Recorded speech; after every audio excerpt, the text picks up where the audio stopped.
everyone, this is Tony from Her Homestead Skills. So I want to ask, when did it become okay to vilify others for having a different opinion? Did it start with Hillary, when she called everyone a basket of deplorables? Could be.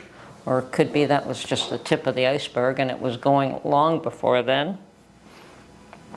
I mean, I believe she had all kinds of other names, but in her mind it was a basket of deplorables. And I think that the so-called deplorables, the people that she was labeling such, had the right attitude towards that, and they took it as a badge of honor, and thankfully that was the case. They were not intimidated by that. They were not browbeaten by that comment. They were not forced into accepting a point of view that they didn't agree with, because I think that that was the whole thing. It was to bully somebody into a position that they would not have taken otherwise. So, yeah, it's okay to be called names. I have a firm belief that being called a name really represents the person doing the name calling and not the individual that's being called by that name. So if they call you racist, or if they call you a Nazi, or if they call you whatever it is that they call you, to browbeat, to intimidate, to make you fear them, to bully you, that's coming from them. That's part of who they are. And that label is representative of them and not of you. So, no fear? No fear. When did it become wrong to have a difference of opinion? When did it become necessary to be part of the group? And I understand that as a teenager you want to be in with the in crowd. I mean, that does happen. You want to be included. You don't want to be excluded. You don't want to be an outsider. But there's always outsiders. There's always people who are different. And we live in the West, where it is a melting pot of different peoples and nationalities and ideas and thoughts and different sentiments and different points of view and different ideologies. And when did that all become wrong? That is, as good old Trudeau used to say, diversity is our strength. I don't think he understood the concept, but diversity is important, and it is valuable, and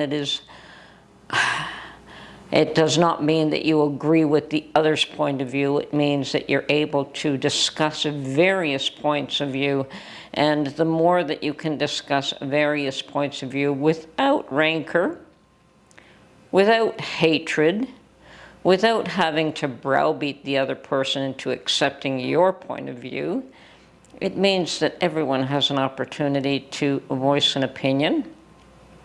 And it doesn't mean one is more right than the other, although that can be the case. But let's look at reality and fact and science, and you will come up with truth.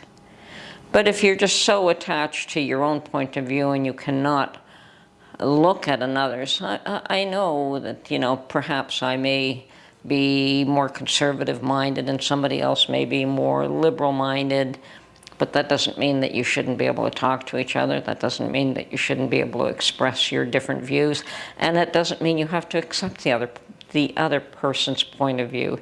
It just means that you have the opportunity to hear, to listen, to understand where another person is coming from and what makes that other person tick. Nothing wrong with that. Absolutely nothing wrong with it. It takes more than one kind to make up a world. It would be an extremely boring world if we were all the same. People forget that. So, yes, what's going on in schools is a rather interesting, if not sad, state of affairs in my mind. Them being taught one particular point of view and not being allowed to hear or express a different one, that a different point of view is being chased out entirely. And that didn't used to be the case with higher education. It used to be the place where you could debate thoughts. I mean, the greatest thinkers were those that were able to express different thoughts and to share different opinions, and they would come up with some wonderful ideas. And if you're not allowed to do that, the truth will never rise to the surface. So, yes, there does seem to have been a lot of ugliness even locally here. I know that in New York it's happened, and in Toronto there have been a couple of incidences where perhaps things should not have happened, and they are happening. And the students from various schools in North America are planning more protests. And on the bright side, there's always a silver lining, and the silver lining is that there are those that have funded these schools that have decided that what the students have been taught and what they're learning and how they have been turned out is really not to their liking, and they're pulling funding. And parents are also considering, and probably are doing so, they're pulling their children out of these so-called Ivy League schools and placing them in schools where they can get an education based more in line with what will give them an opportunity to have a good livelihood and not just turn out students with one mindset and one way of thinking, and hopefully there'll be some diversity in that as well. There's always a silver lining. You just have to look for it.